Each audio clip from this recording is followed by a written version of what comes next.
Grammar. So basically, village administration, rural administration, right?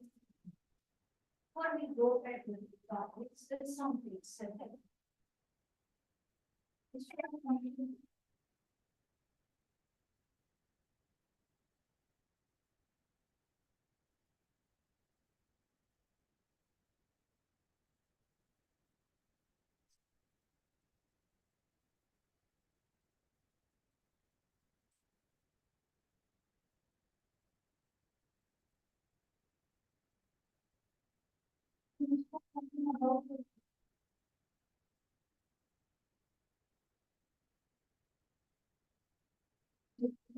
Or rural grams above gram percent. Then we start something with respect to urban.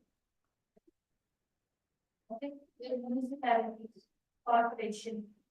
Yes.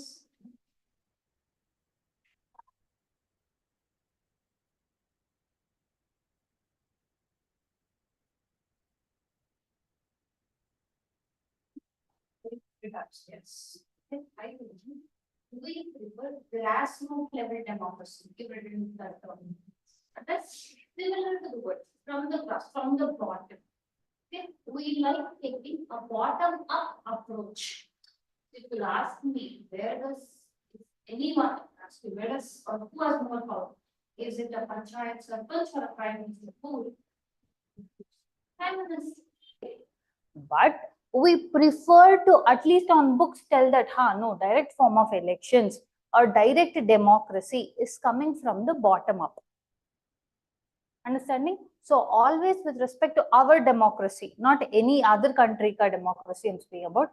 India's democracy, okay, strongly emphasizes grassroots level democracy. Write that down, put it in quotes, underline it. You can directly use the statement in mains.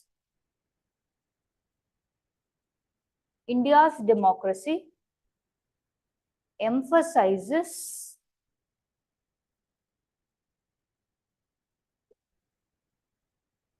a strong bottom-up approach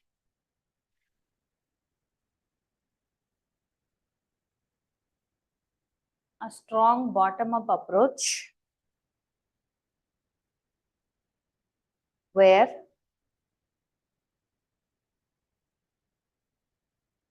we visualize a grassroots level democracy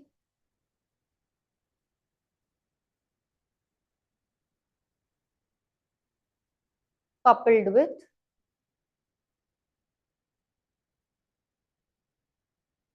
direct democracy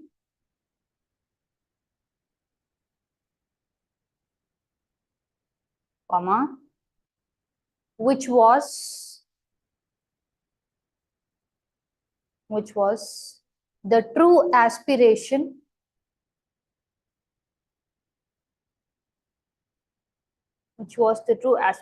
of our forefathers.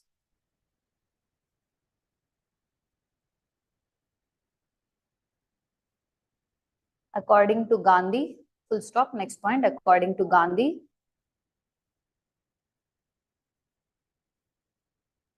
now whenever you mention these kind of commentators, any person for that matter, if you're mentioning commentators, underline their name. Always their first letter should be in capital, or else it pisses the evaluators off. Okay, that is the decent thing for you to do. Any commentator, first word capital, according to Gandhi, comma, open quotes, true democracy lies in the villages, close the quotes. Okay, another quote of Gandhi only, open quotes. Gram Raj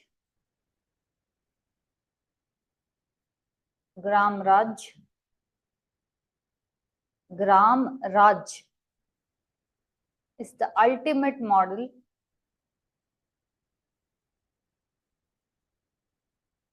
which leads to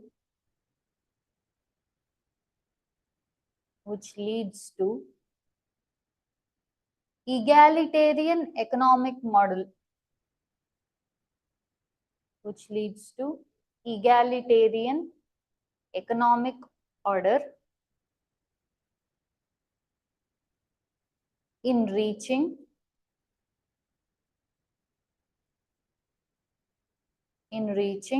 Swaraj.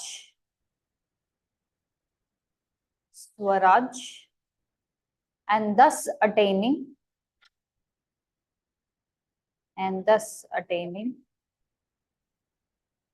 Ram Raj.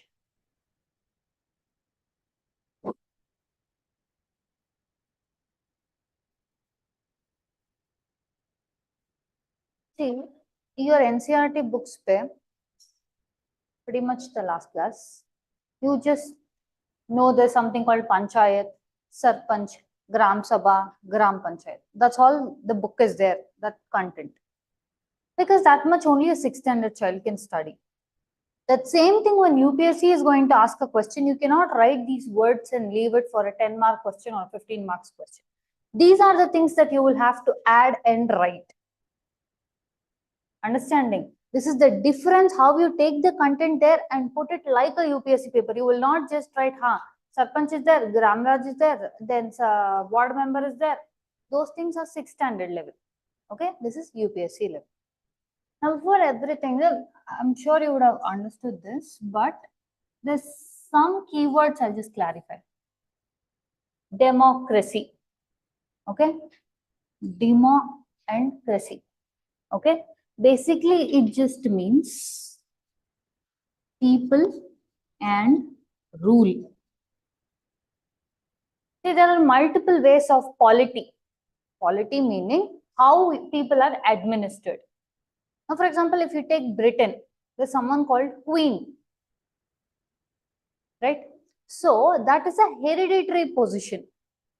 Okay, meaning the Queen's inheritance pe only someone will become the next king or queen. Understanding? Those kind of polities are called as monarchy, right? Those kind of polity are called as monarchy. A republic is what we have, meaning there is no such thing called inheritance. There is no one particular family of queens or kings. Basically, try to understand it this way. I'll simplify it even more. For your understanding, I'll just use it with an example. There's British on one side, there's India on one side. For mainly keyword ke liye I'm understanding. I told there is someone called a queen. Yeah. This person is the head of state. The head of this Britain state is a queen. This position of queen is hereditary. Someone from their line only will keep on coming. Okay, that was the case during your Second World War era, First World War era. Before that, it's been like that only. It's generational. Okay, the head of state, queen, is a hereditary concept and it is generational. Now here, if anyone wants to become the head of state, there is only one way to become the head of state. Let us be born in the royal family. Okay. See, again here, even now, 2024, we're telling this person queen is there. Doesn't mean queen will wake up one morning and tell arbitrary decision. Today I'm going to change that. Today I'm going to change this.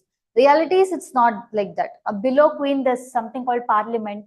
In that parliament, there's prime minister. They have real power. Not the queen, but at least it is a ceremonial head of state.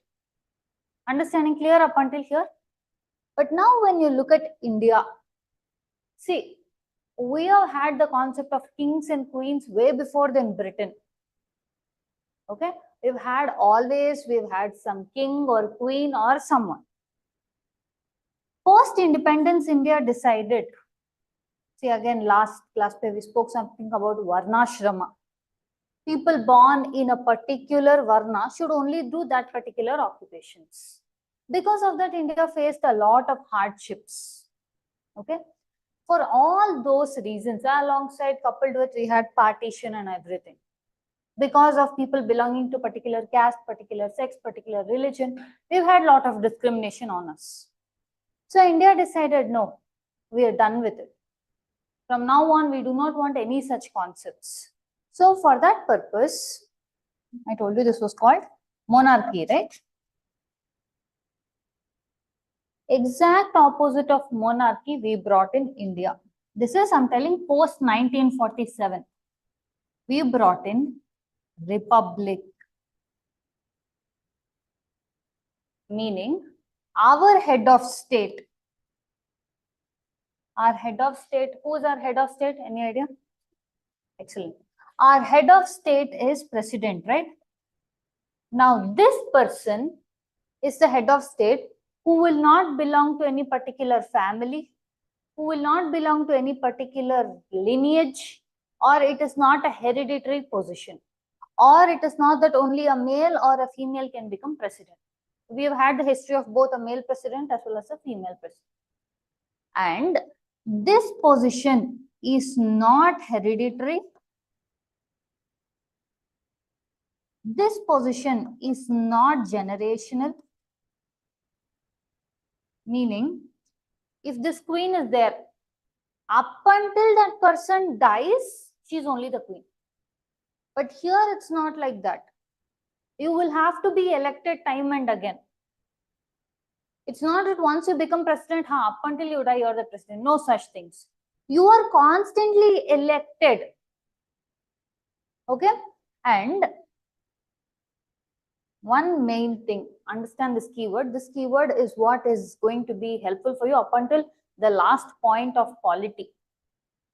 The republic, one of the beauty is any common person, okay, be it educational, uneducational, belonging to particular caste, not belonging to a particular caste, belonging to a particular religion. So any person who fulfills just two criteria can become the president. What are those two criteria? Excellent. He should be a citizen of India and ages.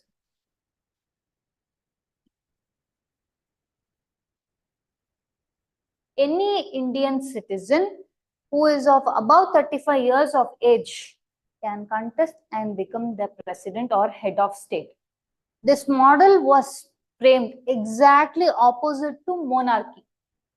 That makes Indian Republic very, very unique and more into democracy's direction. Understanding? Write down up until here, write down in a manner which is very simple that you will understand it. See, this concept is very important of monarchy and republic because in your polity, I'm telling you, everywhere you will use this when we start actual polity. So, when you ask people and they're not even able to tell what is republic, it's very important. Write down in a very simpler manner for you to understand. Don't complicate it.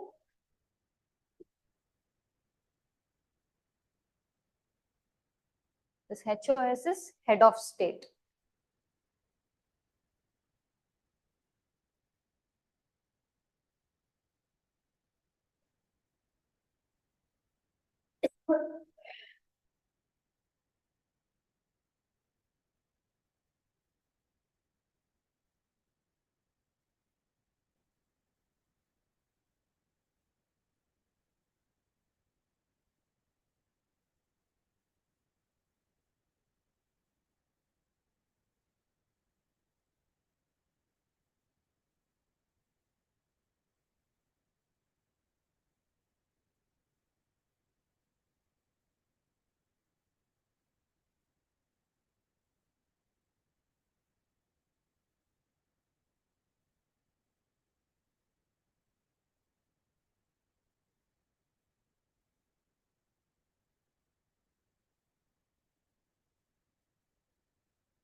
Done? We'll move ahead. We spoke something called as democracy, which means people's rule. Okay? People's rule is two types. Either it could be direct or indirect. Understanding? Under democracy, people's rule, under people's rule, two types of things. Direct democracy, indirect democracy. Under direct democracy, people elect and people are involved in decision making. See, in your direct majority of the books and most of the UPSC aspirants, even after completing polity, they just remember first thing and they forget the second thing. Direct democracy has two important components. Direct democracy means yes, people are directly electing the representatives. For example, if you see president, you elect someone. Those people elect the president. But in direct democracy, I directly elect my MP or MLA, right? That is one aspect. Second aspect is the people are involved in decision making. One large place or only place where India we see this direct democracy is in our panchayats. Remember I spoke something about Gram Sabha? What is the difference between Gram Sabha and Gram Panchayat?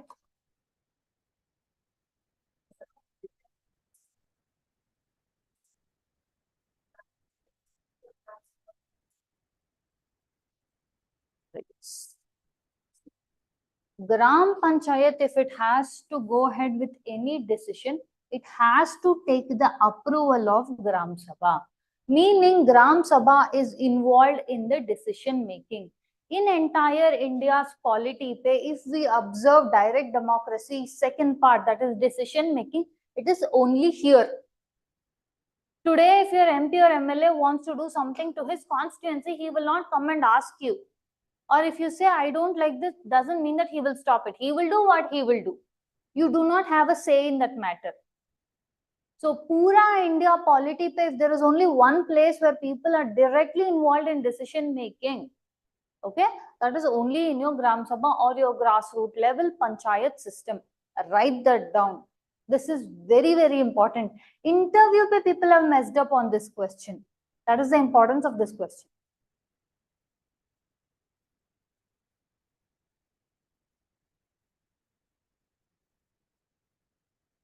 Your own words, clear, easy words that you should understand.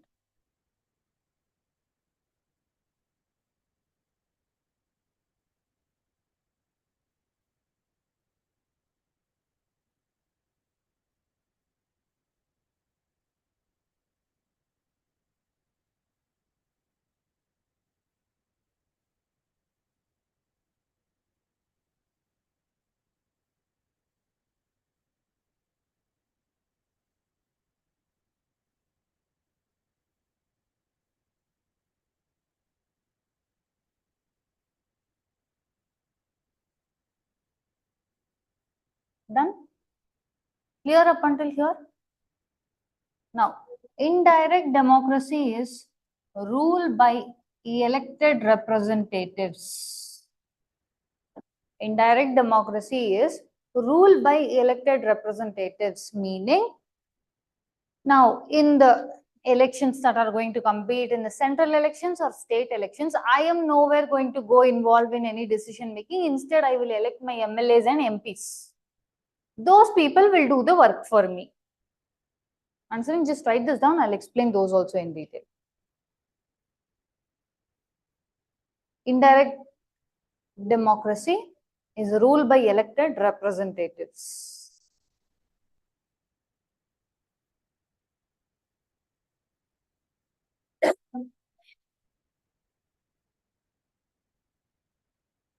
Done?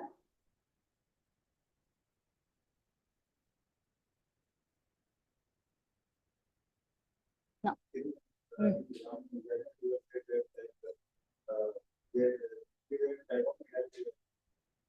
Gram Panchayat. Sarpanch. Only Sarpanch is elected by members of Gram Panchayat. No, no, no. That doesn't constitute. Sarpanch is just a head of those people. So if you look at whole concept of Gram Panchayat, it mainly comprises of the ward members. How are the ward members elected? Yes. So it is direct election. Here, why we are telling direct election means it's not just above him one guy is there, Sarpanch guy. Yes, according to you told, these people are only electing. But that is not the only component of direct election. People are involved in the decision making now. But here, if you see, yes, we also directly elect our councillors, MPs, MLAs, but we do not get involved in the decision making. That is why we are indirect. They are direct because people are involved in the decision making. Clear on this? Understood? See, we explained for Panchayat how the state is, I mean, the villages are divided. Each one is called Panchi and all, right? Now, let's come to a little bit more urban nature, right? Our first thing, we have something called as center. We have something called as state. Yes. State is again divided. NCERT, this one basic question, and I think you also written. What is the need for creation of states? I'm asking. Administrative purposes, right? Now, any of the divisions that we have, panchayat, municipality, corporation, okay, your state, all this is one mere main thing, administrative purposes. So now the state itself, like the center itself is divided into multiple states. Now when we come and look into each of this state, it is furthermore divided, okay, into something called as districts. Okay, further and further it is divided.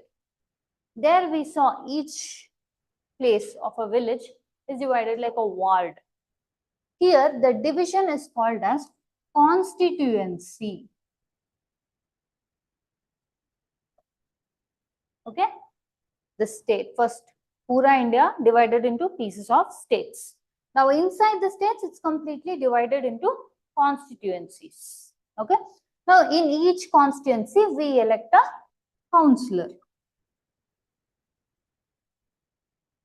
Understanding? Clear up until here? Now what happened? There are two main things. First, we'll start only with the state. Okay.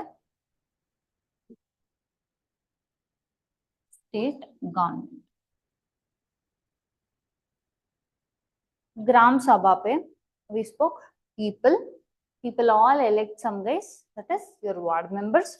Ward members will in turn elect one guy, Sarpanch. Clear, no? No issues. Here, all these constituencies pe we will elect one guys. Okay. Now these guys are called as MLA, Member of Legislative Assembly. Understanding? Clear up until here? This wards, ward councillor will again come together. Those things in the bigger classes will understand. Right as of now, for 7th standard NCERT ke liye tak what you have to understand is state is divided into pieces and bits. This is called as constituency. Each constituency pe, okay, multiple people will contest for election, that one guy will win. That guy is called as MLA, Member of Legislative Assembly. This much is clear. Your state government, okay, now in India is not very uniform.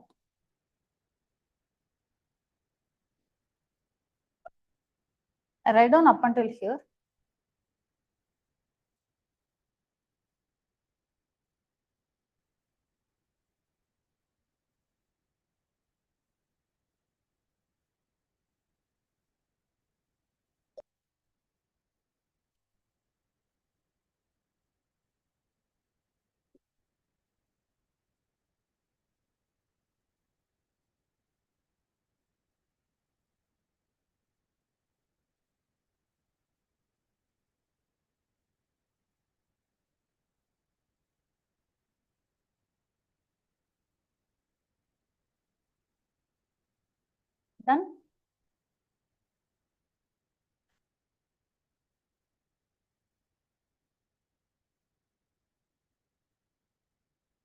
This is a very important keyword.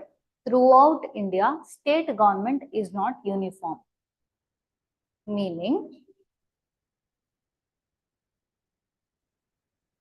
the state governments, I'll explain what a state government do, but before that, understand this particular thing, have an option to decide the type of polity they want. Meaning, have you heard of this term? It's fine if you don't know what it is. Lok Sabha, have you heard? Rajya Sabha, have you heard? Lok Sabha, again some members are there. Rajya Sabha, again some members are there. Right? In state government, I told you state is further divided. Right? State is divided into constituencies. People from this constituency, okay, whoever we elect, those guys will become MLAs. So we call it, this MLAs are going to legislative assembly. Under state government, every state government will have one legislative assembly. Okay. Now, how many seats? Okay, let's assume Karnataka. Let's assume Tamil Nadu. Within Karnataka, let's assume I have divided this. Okay, who will divide this? Let's take delimitation commission, election commission. Further, you will come to know. Right now, not important. They will decide how many pieces Karnataka should be divided. That is, how many constituencies we have to divide. Let's say we'll take it 200. Okay, I have divided Karnataka into 200 constituencies. Now, here, who and all wins, they'll form one government. Simple. Tamil Nadu pe again, let's say I've divided this into 100 constituencies. Here again, who and all will win, MLAs will be there. In that, whoever gets the majority, they will form the government. Pretty much basic. Now what happens is, be it in Karnataka or Tamil Nadu or Andhra Pradesh or Mizoram or anywhere, you all have something called as legislative assembly, meaning all the elected members. Okay, whether they have formed the government or not, they will all go to one place. Like for example, in the center we have something called parliament. In the state we have something called as Vidhan Sabha. Understanding? So for this Vidhan Sabha, consider it like a house. These people will go sit there, they'll talk, they'll do, okay, fights, and they'll basically form laws. In this Vidhan Sabha, the basic thing is they will frame laws. Understanding? So all these elected members, that is being this MLAs, go to your Vidhan Sabha and they will frame laws.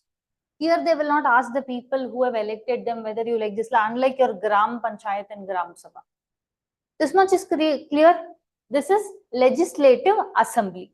Every state, I'm not talking about union territory, every state, whichever is called a state, has to mandatorily have something called as legislative assembly. Clear? Clear up until here? Now,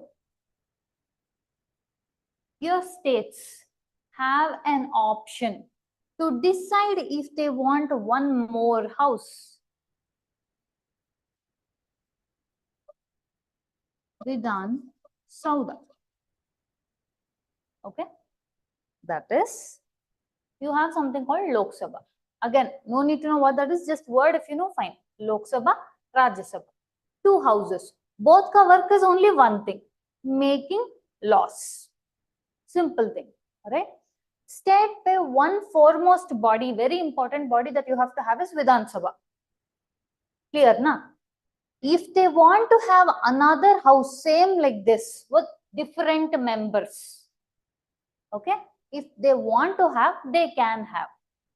That is at the discretion of the respective state governments. Center or constitution or anyone is not going to tell you have to have two houses. Karnataka decides, okay, I want to have two houses. Tamil Nadu decides, no, I don't want to have two houses, so it can be with one house only. Understanding? It is not mandatory. So here I told you the state is divided into constituencies, people are elected. But for the Vidhan Sabha, because this is not mandatorily needed, the election is not like this. Okay, the election is a little bit more different. You don't have to know, but at least for your understanding, I'll tell you. For example, 1/6 of the members of this Vidhan Sabha will be elected by teachers, graduates. Another 1/6 will be elected by your members of Panchayat. That in detail we'll discuss when we come to Vidhan Sabha. But know that members of Vidhan Sabha are not elected like members of Vidhan Sabha. Understanding? These people are called as MLA, Member of Legislative Assembly. So the first foremost house which is mandatory is Legislative Assembly. The house, whether you want to have or whether you don't want to have, that is at discretion, is called Legislative Council. Understanding? Now, a member elected to this Legislative Council is called MLC, Member of Legislative Council. Clear up until here? Read on up until here.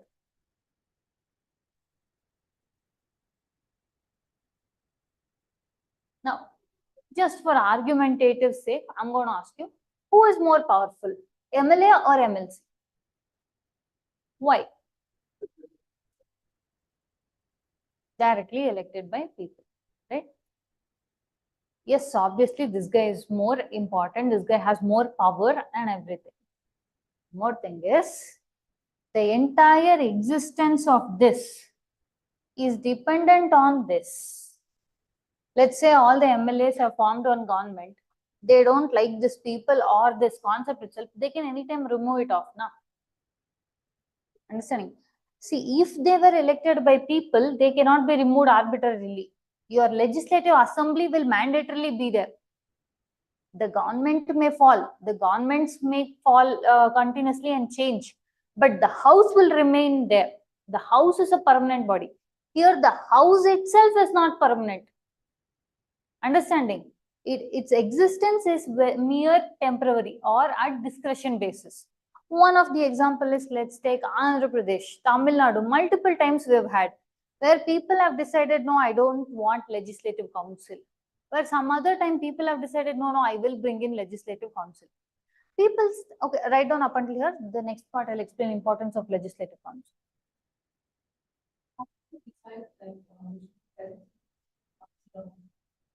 No. People have no role in this. It's only the government. All these MLAs who have won, whoever forms the government, that government will decide whether they want legislative council or not.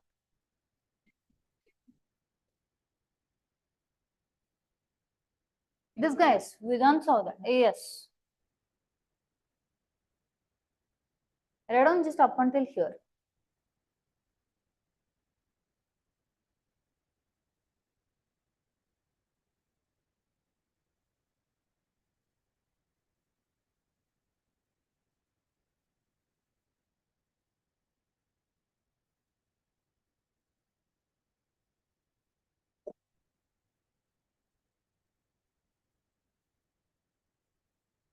Understand these concepts really well, because advanced classes we get question, people don't understand who's MP, who's MLA. And in the advanced classes, you won't be explaining like, this person is MP, this person is MLA, this person is MLC.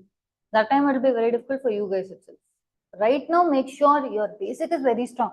Simple basic. MLA, who is it? MLC, who?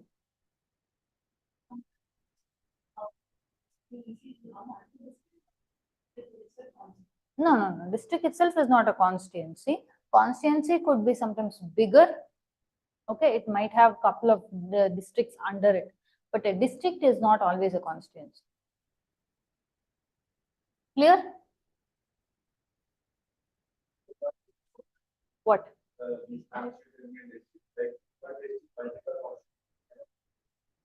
Reverse order. MLA different, MLC different. More power here is for this house because this has people electing them. Directly people are electing them. This house also has people electing them, but in a very different manner. Sometimes the elected members of here will be electing partly. Okay. Partly teachers, graduates, those people will elect. Like for example, 1/6 of the members, and another 1/6 of the members will be elected by a panchayat. So basically, they're not directly elected. Okay, like a common election. Because this house itself is at discretion, they don't want to give that much power for this. Yes, constituency only. No. Yeah, only one house. Let's say you will contest both, you will win both, but you will be a member of only one thing. And who do you think you will pick? Whether you want to become an MLA or MLC? MLA, because this has more power. Now I'll tell you the difference of MLA and MLC.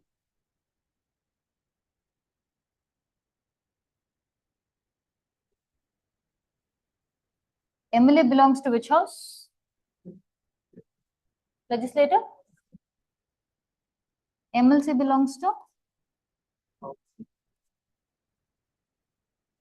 This concept is unique only for state government. Similarly, like this, it's not there in the central government. It's very different approach. Let's say I told you, member of legislative assembly means legislative assembly, they'll go sit. They'll make some law. Okay? They will make a law. And the majority members sign here. Okay?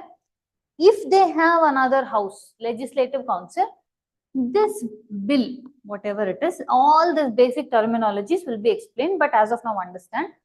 Now they're deciding, for example, all right, Karnataka government has decided that, okay, we will give paid period leaves. Okay, this is just an idea now. For that idea, they will bring it into this legislative assembly. Majority of the members agree, yes, we should give this. So they sign on that bill. If majority of the sign is there, yes, it is passed by legislative assembly. Next, it goes to legislative council. Now, this legislative council has the option to sign on the bill. Okay? It has the ability to sign on the bill. Or they can send it back to legislative assembly for reconsideration. Meaning, legislative council, say members, all the MLCs will be sitting in this house. These people have made, or idea is, let's give paid period leaves to women in Karnataka. They will send that idea, everyone has signed it and send it here. If they also sign it, okay, then this particular bill will go to governor. Understanding? When this guy signs it, this becomes a law. Meaning, after this guy's signature, this will be applicable to all of Karnataka. This will not be applicable just when this house signs it or this house signs it. Only at last when this guy puts his signature on that particular bill which says I will give paid period leaves to women in Karnataka, then it becomes a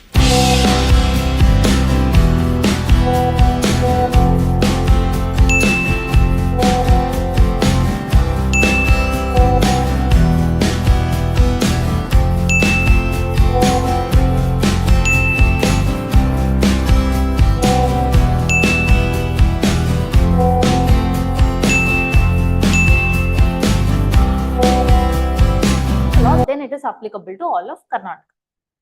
Now, this house, reason we are talking about this is to see the importance of this house.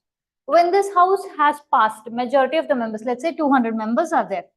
Okay? In it, let's say 100 members have passed it, signed it. Yes, I'm okay with it. Then that is considered as the bill is passed. This goes to this house. This house pay, they do not have the capacity to reject the bill. They cannot reject the bill. Why? Because they do not have the power to reject something that was sent by the elected representatives. Understand this keyword because this was a prelims question. The reason why Legislative Council cannot reject a bill sent by Legislative Assembly is because this is a people elected body, directly people elected body members. Whatever they've come up with, these members who are not directly elected by people. Yes or no? Legislative council is elected by some people who are already elected from panchayats, who are already nominated into these houses by governor. Okay, these people are not elected like these people, so they do not have the weightage. Remember in the previous class we kept speaking weightage. This weightage is stronger compared to this, so they do not have the weightage to reject something that it is coming from here. Clear? So this was a prelims question, people messed it up. Legislative council cannot reject a bill, okay, which is sent by legislative assembly, is because it is a people elected body. Understanding? This particular concept again we will bring back in another couple minutes. Maximum they can do is they can tell the legislative assembly to reconsider that bill, which means they'll send the bill back. Now again, if the legislative assembly passes the same bill with no corrections, it has to mandatorily sign on that bill. Understanding? So basically, legislative council does not have the power to reject a bill, change a bill, or nothing. By max, the power it has is it can delay the bill by maximum 4 months. That's it. That's all it has the power to. Legislative council has the power to delay a bill for 4 months but max, but not do anything such as reject a bill. Whether they accept or reject this bill, if it is passed by legislative assembly and gets governor signature, it becomes law. Understanding? Majority people then ask, what is the need of this then? Yeah, because either way it's not doing anything, it doesn't have any real power. Why do we need it? Now, if I'm speaking informally, see, you have something called as chief minister. You also have something called as deputy chief minister.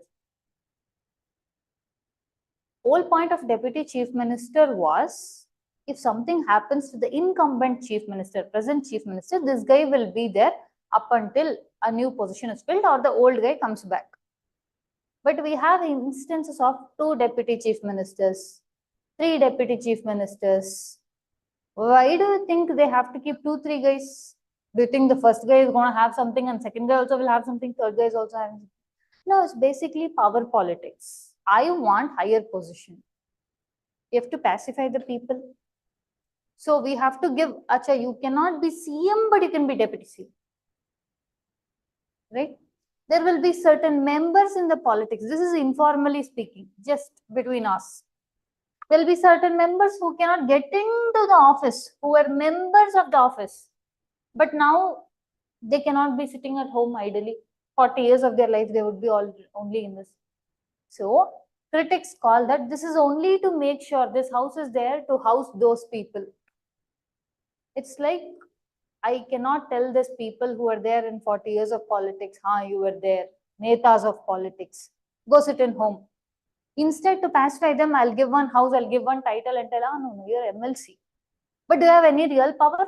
Well, not really, but you have some power. It's somewhat like this. This is what critics complain.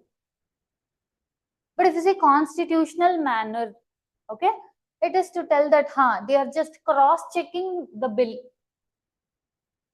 How is it? By making sure the bill is delayed by a couple months. That's it. Understood up until here? I write down up until here.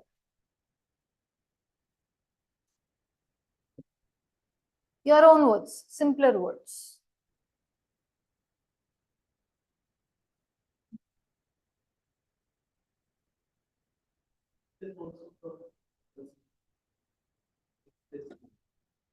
Ministers are usually, I'm telling, usually from legislative assembly only.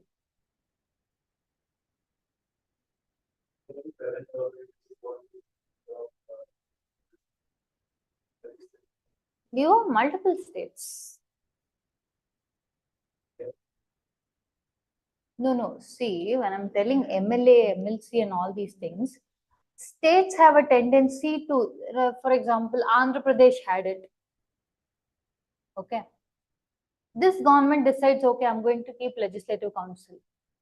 Next government decides, I'm going to remove legislative council. So it can be done either manner. Which states are having presently, that you Google and check it out. It's just basic facts. And you don't have to by heart any of those informations. They're not going to ask any. Very few states have it. Mostly legislative council, if this government gets in, it is very easy that next government will remove it. So it is not a permanent body. Which is a permanent body in this? Legislative Assembly. Write this down.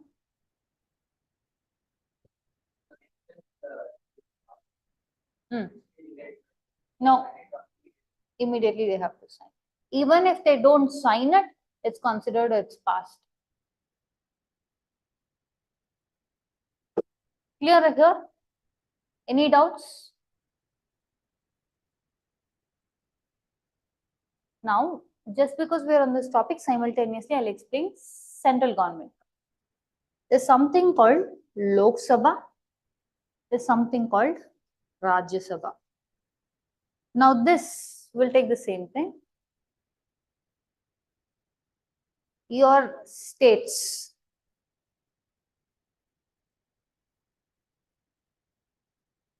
I told state is divided into constituency within states, right? Again, states are further divided. Same thing. Constituencies.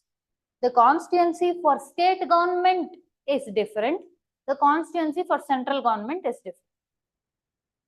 Understanding? State government is explicitly for state. See, I told you within state government, Karnataka, in the previous case when we discussed, I told you 200 seats. But when you look at all the states ka level, okay, now when we are looking for central government, hardly Karnataka will have around 30 seats. Meaning here the constituencies are bigger. State government, when you look at MLA or MLCs, their constituencies are smaller. Here, okay, in the central level when we are seeing, constituencies are bigger. Understanding? That much is basic. Now, in this constituency, whoever gets elected, this person is called MP. Member of Parliament. This we are talking with respect to central government. With respect to center, again, constituencies, but here the constituencies are bigger. Clear? Whoever gets elected from this constituency is called an MP. Member of Parliament. Clear up until here. Central government, there is something called as Parliament.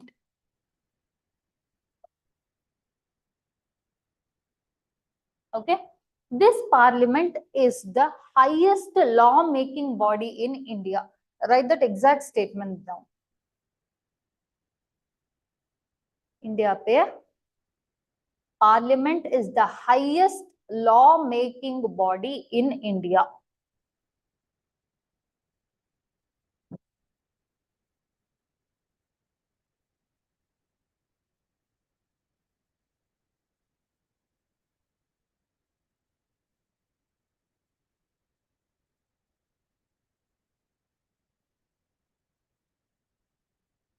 Done? Parliament, read on the next statement. Parliament comprises of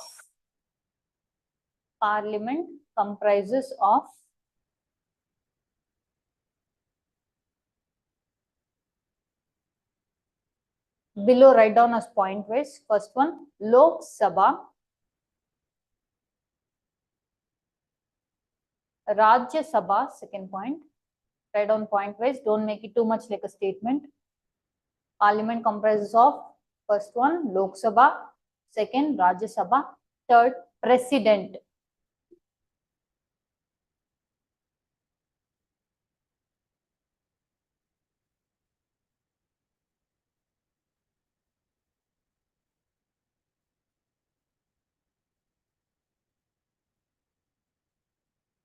Without any one body, it is not called Parliament. Only all three together are called Parliament. Understanding? Clear up until now? Lok Sabha is called lower house. Rajya Sabha is called upper house. Write it down. Lok Sabha lower house, Rajya Sabha upper house.